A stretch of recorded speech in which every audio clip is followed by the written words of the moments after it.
1.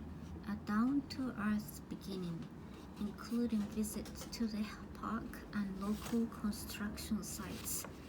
Inhabiting this immense globe we call Earth, made as it is in large measure of good old-fashioned dirt, I assumed the last problem I would face as an aspiring horticulturist would be a lack of soil. The city gardener, however, as I discovered, is not as fortunate as his suburban counterpart, who can step out of his own door to choose at random from among several square feet of backyard the potting soil he might need. Somewhere beneath the 30-odd feet of concrete, subway tunnels, storm sewers, and the like that make up the ground in a city, there may still exist honest-to-goodness soil capable of supporting life. Whatever the case, it's unreachable. Thus I set off one Saturday afternoon with a bucket and a soup spoon, the closest thing to a shovel I could find in our apartment, in search of some potting soil. The local open patch of land called the park seemed the most likely prospect. Upon arrival, I selected a not too conspicuous spot behind some trampled bushes and set to work. My initial elation at finding what looked like really rich black soil evaporated as I scraped away what turned out to be a layer of soot, followed by a layer of gum wrappers, then another of popsicle sticks.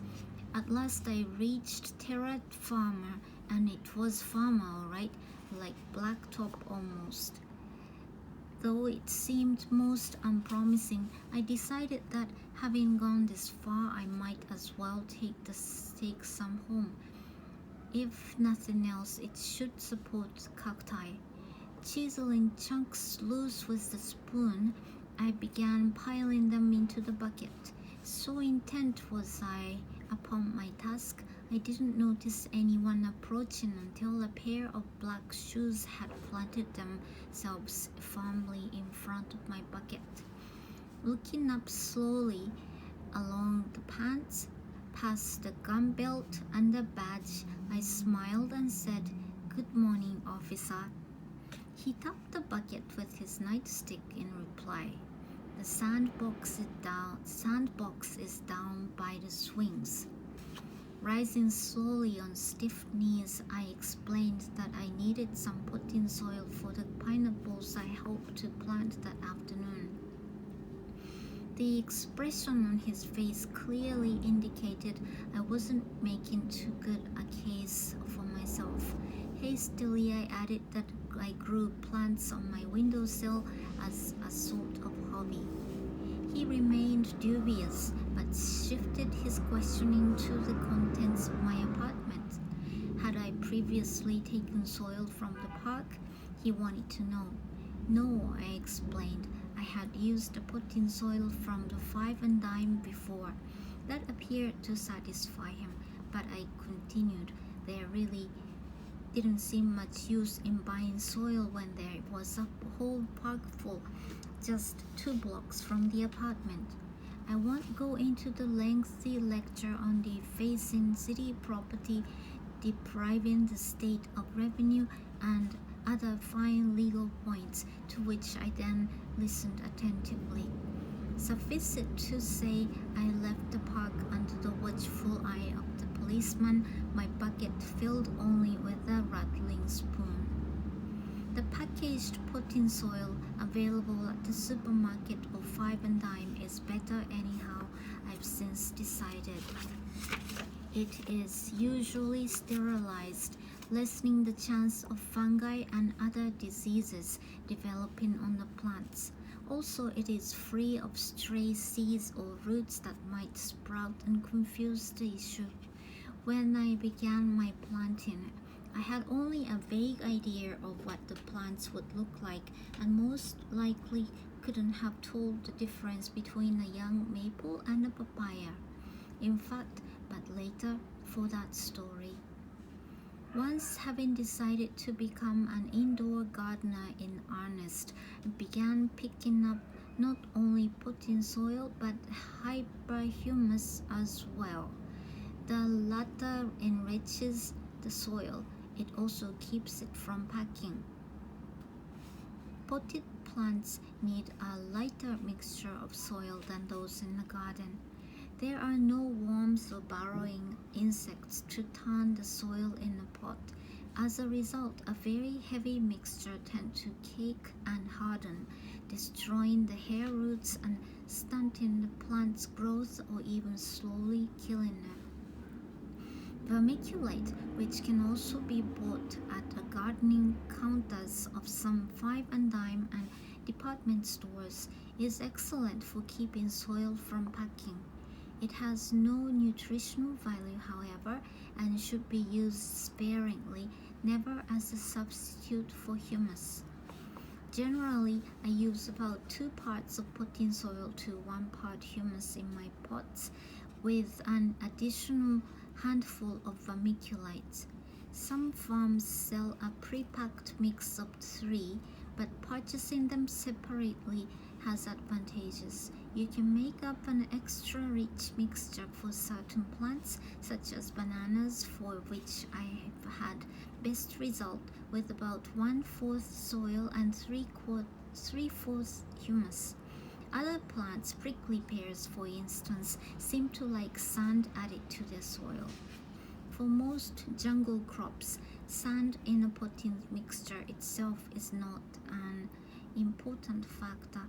However, I found it a good practice to put half an inch or so of the large-grained Gravely variety at the bottom of all my pots for good drainage.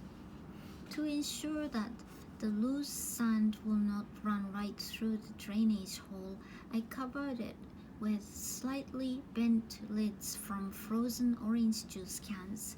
The tops must be bent to prevent their packing down over the hole, completely sealing it off. This layering regulates the flow of water through the pot, keeping the soil moist yet properly drained. The sand should be quite rough. Fine sand will pack, producing the opposite of the desired effect by retaining the water, which then stagnates. One of the principal bugaboos of healthy potted plants is souring of the soil due to standing water, with consequent rotting of the plant's roots in the bog. Fish tank gravel, which is coarse and quite good for lining the bottom of pots, is carried in the stores in our neighborhood, but I was at a loss for a place to find fine sand for my soil mixture, particularly for the pot I had reserved for prickly pears.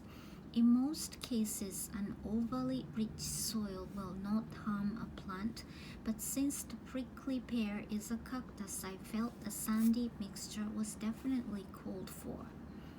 About the only place I could think of for getting sand was the seashore, and not only was it the middle of the winter, but I wasn't even sure I could completely remove the salt, an element desirable only at the dinner table end of the gardening. My problem was solved quite simply one day. Passing a rapidly rising high-rise on the way home, I noticed a large pile of sand next to a stack of facing bricks. Having by now learned my lesson, I asked the foreman if I could have a bit for an experiment, carefully avoiding any mention of my plants. Somewhat surprised, he told me to help myself, collecting from home what I hoped was an inconspicuous shoebox lined with aluminum foil. I returned for my bounty. Barring a few comments from the construction crew about my sandbox, all went well. Having now found a convenient source for each of the components of my potting mixture, soil, humus, vermiculite, and sand, I was ready for some containers to put them in. Rummaging through the kitchen shelves, I found an amazing variety of potential plant pots. Professional gardeners might not approve of them, but not only can they be made quite attractive, I found they work just fine.